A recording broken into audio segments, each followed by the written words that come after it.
Sa mabilis na takbo ng modernong lipunan, ang motorsiklo ay hindi na lamang isang luho kundi isang mahalagang kasangkapan sa araw-araw na pamumuhay ng maraming Pilipino. Sa gitna ng trapiko, mahal na pamasahe at pagtaas ng presyo ng gasolina, naging simbolo ang motorsiklo ng praktikalidad, kalayaan at kabuhayan. Kasabay ng paglago ng kulturang ito, ang pagpasok at pag-alis ng iba't ibang brand sa merkado ng Pilipinas.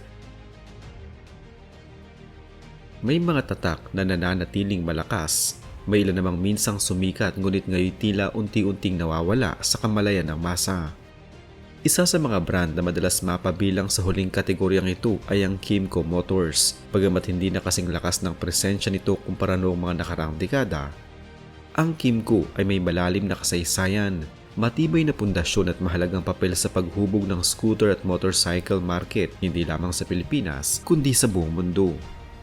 Ang Kymco Motors ay nagsimula sa Taiwan at opisyal na itinatag noong taong 1963 sa lungsod ng Kaohsiung bilang Guangyang Motor Company Ltd. Sa panahong iyon, ang industriya ng motorsiklo sa Asya ay dominado ng mga kumpanyang Hapones, partikular ang Honda, Yamaha at Suzuki. Hindi agad pumasok ang Kymco bilang isang independent motorcycle brand. Sa halip, nagsimula ito bilang isang manufacturer ng pyesa at mechanical components para sa Honda. Sa katunayan, sa loob ng maraming taon, ang Kymco ay isa sa mga pangunahing katuwang ng Honda sa paggawa ng makina at bahagi ng motorsiklo. Ang partnership na ito ang nagbibigay sa Kymco ng pagkakataong matuto ng mataas na pamantayan sa kalidad, precision engineering at mass production techniques na naging pundasyon ng kanilang tagumpay sa hinaharap. Habang lumilipas ang panahon, hindi na kontento ang Kymco sa pagiging tagagawa lamang ng pyesa. Sa dekada 70, nagsimula itong mag-assemble ng sarili nitong mga scooters at unti-unting nag-ipon ng karanasan at kumpiyansa upang bumuo ng sariling identity. Pagsapit ng 1992, opisyal na inilunsad ng kumpanya ang brand name ng Kymco na isang pinaikling anyo ng Guangyang Motor Company. Ang paggamit ng acronym ay hindi lamang simpleng pagpapaikli ng pangalan kundi simbolo rin ng pagnanais ng kumpanya na makilala sa pandaigdigang merkado bilang isang standalone brand, hiwalay sa anino ng Honda. Sa panahong iyon, ang Kymco ay nagsimulang bumuo ng imahe ng isang brand na abot kaya, ngunit may kalidad na maihahambing sa mga pangunahing Japanese brand na nakatuon sa commuter scooters at practical sa araw-araw na buhay. Sa Pilipinas, ang pagpasok ng Kymco ay naganap noong dekada 90. Isa sa mga unang modelo na nakilala sa merkado ay ang Kymco Dink. Ang modelong ito ay nagdala ng bagong karanasan sa mga Pilipinong riders dahil sa malaking underseat storage, komportableng riding position at smooth na makina. Dahil sa kakaibang disenyo at practicality, agad itong tinanggap ng urban commuters at delivery riders. Hindi naglaon, sumunod ang Grand Dink na may mas mataas na displacement at mas modernong features na lalong nagpatibay sa reputasyon ng Kymco bilang maaasahan at matibay na scooter brand. Ang mga modelong ito ang nagbukas ng pinto sa scooter culture sa bansa na noon ay hindi pa ganoon kasikat kumpara sa mga underbone o standard motorcycles. Noong unang bahagi ng 2000s, pumasok ang Kymco Like Series na may retro-inspired na disenyo na nakakaakit sa mas batang rider at sa mga naghahanap ng stylish ngunit practical na scooter. Ang Like 125 at Like 150i ay nagpakita ng pagbabago sa merkado dahil sa advanced features tulad ng LED lighting, modernong dashboard at fuel injection system na nagbibigay ng mas mahusay na performance at mas matipid na fuel consumption. Ang mga modelong ito ay tinanggap ng mabuti ng mga riders dahil sa magandang balance ng presyo at kalidad na lalo pang nagpatibay sa imahe ng Kymco bilang brand na nagbibigay ng value for money.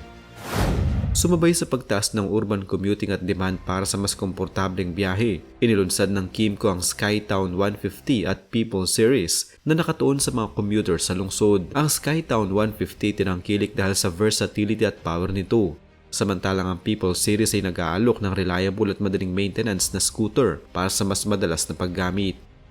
Ang mga modelong ito ay nakatulong sa Kymco na mas lumawak ang market share sa urban areas, lalo na sa Metro Manila, Cebu at Davao, kung saan mataas ang demand para sa practical at stylish na scooters. Sa mid-range segment, lumabas ang exciting series na nagbigay sa mga rider ng malakas na makina at advanced suspension system na ginawang kaakit-akit sa mga mahilig sa mas long-distance riding at highway cruising. para sa mga naghahanap ng premium scooter experience, inilunsad ang AK550, isang maxi scooter na may malaking displacement at modernong technology tulad ng dual ABS, traction control at advanced instrument panel. Ang modelong ito ay nagpapakita na kaya ng Kymco na makipagsabayan sa mga European at Japanese brand sa segment ng premium na nagbibigay ng performance at comfort sa mas abot kayang presyo. Sa usapin ng presyo, isa sa pinakamalaking bentahe ng Kymco sa Pilipinas ay ang pagiging mas abot kaya kumpara sa mga kakumpetensya nito. Ang entry-level scooters ay nasa presyong mas mababa kaysa sa katapat na modelo ng Honda o Yamaha, ngunit nag-aalok ng katulad na performance. Ang mid-range scooters ay nagbibigay ng magandang balanse sa pagitan ng performance at affordability. Samantalang ang mga high-end scooters tulad ng AK550 ay nag-aalok ng premium experience sa mas mababang presyo kumpara sa European brands. Dahil dito, maraming rider nakakakita sa Kymco bilang brand na sulit sa kanilang pera, lalo na sa mga naghahanap ng kalidad ngunit may limitadong budget. Bukod sa presyo, may ilang katangian ng Kymco na madalas ay tinuturing nakakaiba kumpara sa ibang motor brand sa Pilipinas. Ang maasahang makina ay resulta ng mahigit 3 dekada ng paggawa ng engine components, habang ang focus sa scooter technology ay nagbibigay ng mas mahusay na balance at ergonomics. Sa ilang pagkakataon, nauna rin ang Kymco sa paggamit ng modern features gaya ng ABS, traction control at LED lighting sa mga modelong mas mura kaysa sa katapat na ibang brand. Dahil dito, ang brand ay nakapagtatag ng loyal na customers base sa Pilipinas.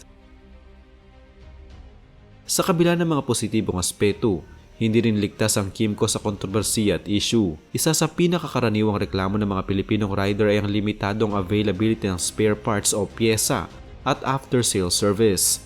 Maraming riders ang nagrereklamo na mas mahirap makahanap ng pyesa kumpara sa mga mainstream na brand at kadalasan ay mas mahal ang maintenance.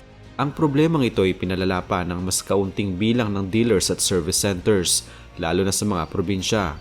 Kaya't maraming mga potential na customers ang nahihirapang mag-maintain ng kanilang Kymco scooter sa long term. Ang ganitong perception na hindi kasing kilala o hindi kasing subok ng Japanese brands ay malaking hadlang sa mas malawak na pagtangkilik ng mamimili.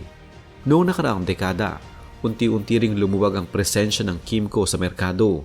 Ang pagdagsa ng mas murang Chinese scooters at ang patuloy na dominasyon ng Japanese brands na may malawak na dealer network at marketing campaign ay nagbigay ng matinding kompetisyon.